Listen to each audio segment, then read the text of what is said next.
Les saluda Cristina Rodríguez desde los estudios de televisión del Nasdaq en Nueva York y desde aquí les acercamos lo más destacado de la economía y los mercados de Estados Unidos.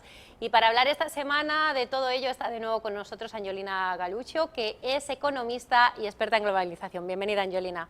Gracias, Cristina, por tenerme en tu programa nuevamente.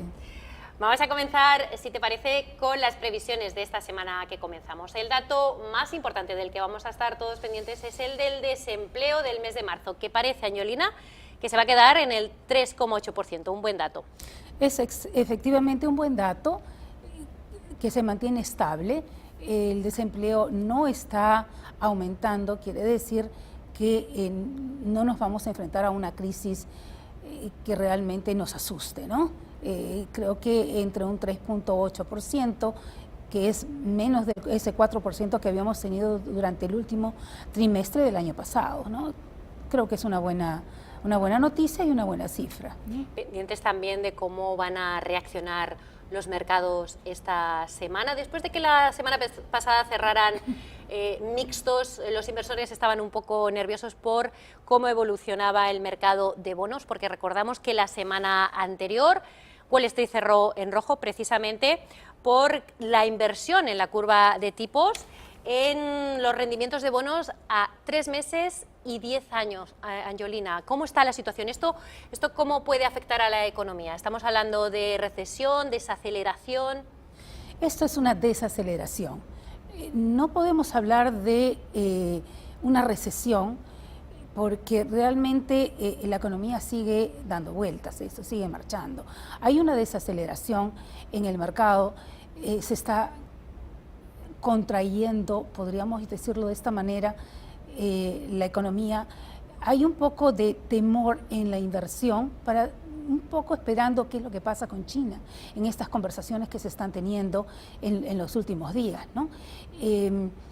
No creo que vaya a haber una recesión, no por lo menos este año.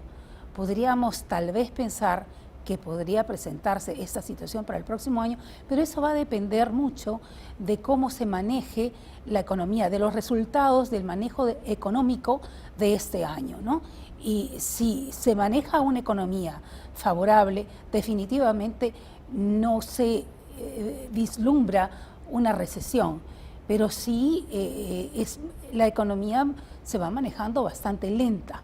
Y todo esto es precisamente por las conversaciones con China, porque no se sabe qué va a suceder y sobre todo porque lo que se está tratando de hacer en este momento es que la economía de Estados Unidos se incremente, se levante y no tengamos a China que en la carrera esta ha venido ganando, no se quiere decir, pero ha venido ganando la carrera a Estados Unidos y esto es pues lo que lo está frenando un poco. Lo está frenando. Estados Unidos definitivamente no va a permitir que China gane la carrera o que sea la potencia económica que no quiere Estados Unidos que sea. Precisamente de eso quería hablar, este tema que también ha tenido a los mercados en vilo.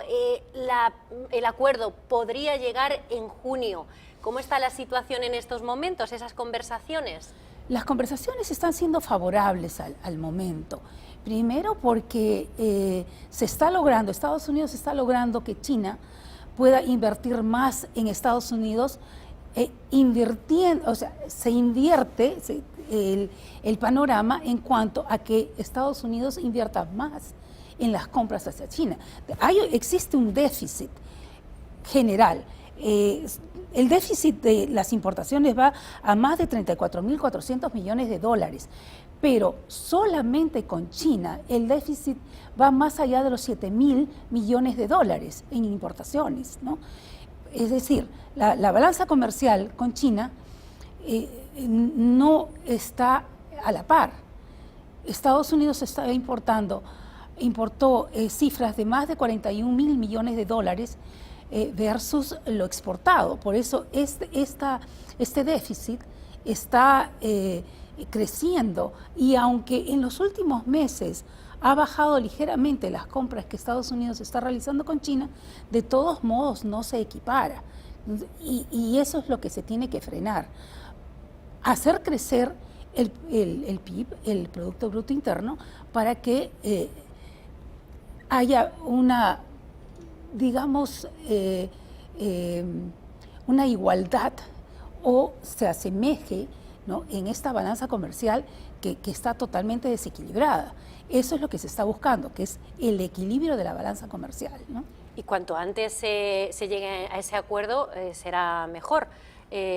Bueno, hay una cifra que dice que esto está costando a los estadounidenses el que todavía se están con estas conversaciones y el tema de los aranceles, 1.400 millones de dólares al mes, Angelina. Claro, esta cifra es realmente alarmante. Este déficit que va más allá de los 34.000 millones de dólares en las compras con China, definitivamente está conllevando a un problema económico que Estados Unidos está retractando, ¿no? Está quedando muy por detrás de todas las previsiones que se podían haber hecho, incluso en años anteriores, y no solo con este presidente, sino con cualquier otro presidente. Se ha dejado que China avance y empiece a crecer en el aspecto manufacturero de una manera más allá de lo que se puede contener. Esto es muy peligroso, peligroso para Estados Unidos, no peligroso para China, obviamente que está creciendo, pero para Estados Unidos es sumamente peligroso en el sentido en que la industria manufacturera se ha visto completamente reducida en Estados Unidos. No tenemos profesionales que puedan dedicarse a la manufactura porque sencillamente no le es beneficioso al empresario, al inversionista americano. Eso lo hemos hablado en otras ocasiones y vemos pues que este es un problema que tiene que frenarse para poder levantar la economía de los Estados Unidos. Se tiene que definitivamente crear un incentivo para que la manufactura de Estados Unidos comience a crecer. El Producto Bruto Interno siga creciendo y por ende la economía mantenga un ritmo que tenía hace muchos años atrás cuando Estados Unidos exportaba miles de millones de dólares a todo el mundo, ¿no? Y sus socios estratégicos, que eran sus compradores, pues la mayor parte de países del mundo compraba en Estados Unidos antes que comprar en China o cualquier otro país asiático, ¿no? Entonces, eso es lo que se está buscando, tratar de que se destinen más compras hacia este país que este país comprando de otros países, ¿no? Y principalmente de China. Y hay algunos países que se están aprovechando o se están viendo beneficiados de esta situación, esta guerra comercial entre Estados Unidos y China, como por ejemplo México, Angelina. Definitivamente, México es ahora el socio estratégico de Estados Unidos. Las importaciones que ha tenido en el último periodo Estados Unidos con México pues han crecido en más de un 10%. Y esto significa más de 350.000 millones de dólares en compras, ¿no? Que esto ha sido básicamente basado a fines de el 2018. Entonces, vemos que México en este momento es el principal proveedor de Estados Unidos, sobre todo en alimentos, ¿no? En la parte de vestimenta se está beneficiando los países centroamericanos, sobre todo, y Sudamérica, y sobre todo Perú, que está avanzando mucho, al país al cual yo represento, que está avanzando mucho en sus exportaciones. Esto ha hecho que China piense cómo dirigir estas conversaciones que está teniendo con Estados Unidos para llegar al mejor acuerdo posible y que ellos no se vean perjudicados, porque definitivamente el hecho de que se graben los nuevos aranceles a China, los manufactureros, los compradores de Estados Unidos, tienen que pensar qué es lo que más les conviene.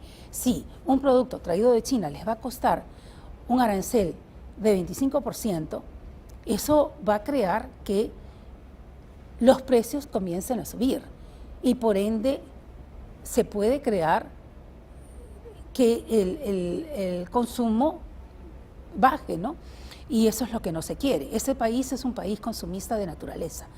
Entonces, se tiene que buscar la solución. La alternativa es buscar dónde existen los acuerdos comerciales de libre comercio que no afecten a los precios que ingresen a este país.